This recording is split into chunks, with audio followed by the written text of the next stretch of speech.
नमस्ते। फैसला आप पर आप सबका एक बार फिर से स्वागत है। उम्मीद है आप सब अच्छे होंगे।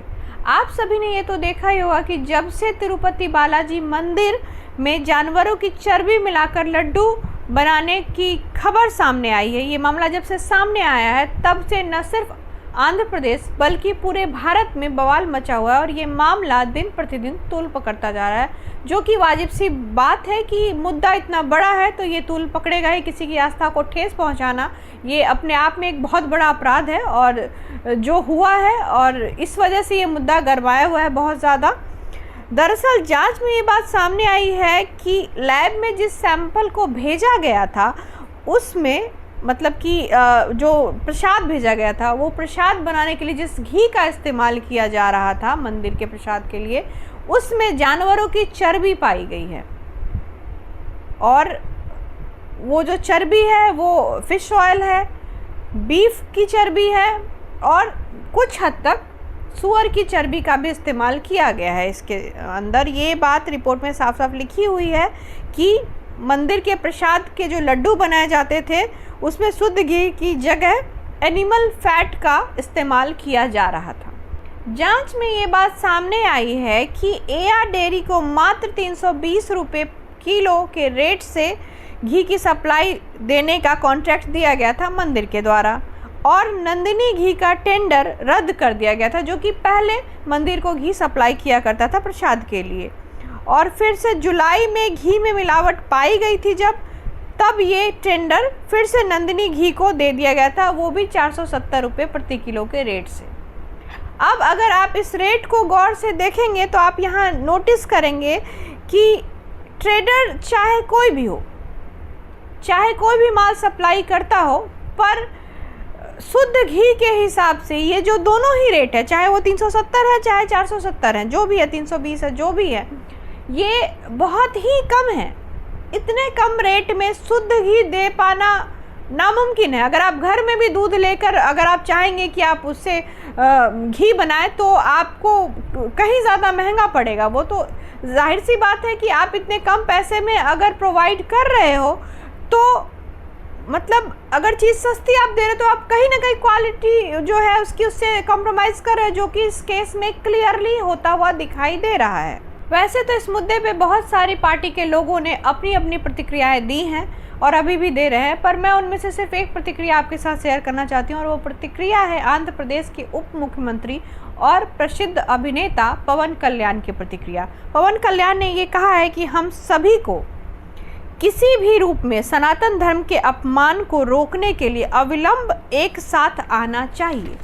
पवन कल्याण ने मंदिर के प्रसाद में इस्तेमाल की गई अपवित्र सामग्री पर नाराजगी जताई है और कहा है कि ये बहुत ही ज़्यादा परेशान करने वाला है। जाहिर सी बात है कि वो रोल मॉडल है और उनकी बात लोगों को कहीं ना कहीं लोगों का ध्यान बहुत ज़्यादा केंद्रित करेगी। उन्होंने एकदम खुला मैसेज दिया है कि सनातन धर्म का अपमान नहीं सहा जाएगा। ये बार बार जो ये गलती हो रही है ये नहीं सहा जाएगा, ये बहुत बड़ी गलती है, इस पे एक्शन लिया जाना चाहिए और लिया जाएगा। जाहिर सी बात है कि राजनीतिक पार्टियां अपना अपना मत रख रही हैं और इसी के साथ भारत की जनता भी खुलकर सोशल मीडिया पर अपनी बात कह रही है और भारत की जनता में बहुत ही ज़्यादा गुस्सा है, बहुत ही ज़्यादा रोष है कि आखिर उनकी ही आस्था पे बार बार आघात क्यों होता है, उनकी आस्था के साथ खिलवाड़ क्यों होता है और इसको इतना फॉर ग्रांटेड क्यों लिया जाता है। हालांकि पर्सनली मेरा ये मानना है कि जिसने जानबूझ करके मिलावट की धर्म उसका भ्रष्ट हुआ, जिसने वो प्रसाद खाया उसका धर्म भ्रष्ट नहीं हुआ, क्योंकि उसने अनजाने में उस प्रसाद को ग्रहण किया, उस जो जानवर की चर्बी है उसको अनजाने में ग्रहण किया है कहीं ना कहीं। पर जिसने जानबूझ करके मिलावट की है वो पाप का भागी ज़रूर बनता है और ये बहुत बड़ा अपराध है। किसी वेजिटेरियन को आप नॉनवेज खिला दोगे धोखे से तो क्या ये अपराध नहीं है? अगर ऐसा किसी और धर्म के साथ होता तो क्या वो चुप बैठते?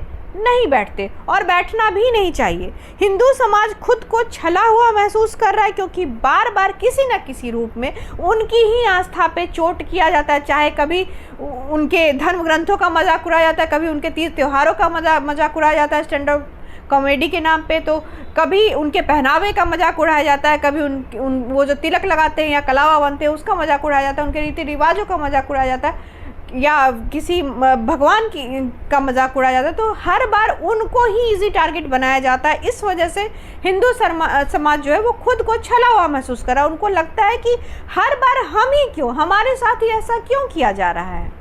यही कारण है कि सोशल मीडिया पर सनातन धर्म रक्षा बोर्ड की मांग ने एक बार फिर से जोर पकड़ा है, जो पूरे भारत में मंदिरों से जुड़े सभी मुद्दों पर विचार किया करेगी। और मैं इस बात से 100% सहमत हूँ। मुझे लगता है कि ये बोर्ड बनना चाहिए, इसका गठन होना चाहिए। अगर आपको भी लगता है कि इस बोर्ड का गठन होना चाहिए सनातन धर्म की रक्षा हेतु, ये आवश्यक है, तो प्लीज़ आप जिस भी सोशल मीडिया प्लेटफॉर्म पे एक्टिव है वहाँ पर हैशटैग सनातन धर्म रक्षा बोर्ड को ट्रेंड कराने की कोशिश कीजिए। एक कोशिश तो की ही जा सकती है। अगर आपको मेरी इस वीडियो में कही हुई बातें अच्छी लगी और आप इन बातों से सहमत हैं, तो इस वीडियो को भी ज़्यादा से ज़्यादा लोगों तक पहुँचाएँ, यानी कि शेयर करें और मेरे चैनल को सब्सक्राइब कर लें। अगर आपने अभी तक बेल आइकन नहीं प्रेस किया है तो बेल आइकन भी प्रेस कर लें, ताकि आपको मेरी फ्यूचर में आने वाली वीडियोस का पता चलता रहे। तब तक के लिए आप अपना और अपने अपनों का ज़्यादा से ज़्यादा ध्यान रखिए। जय हिंद, वंदे मातरम, जय श्री राम।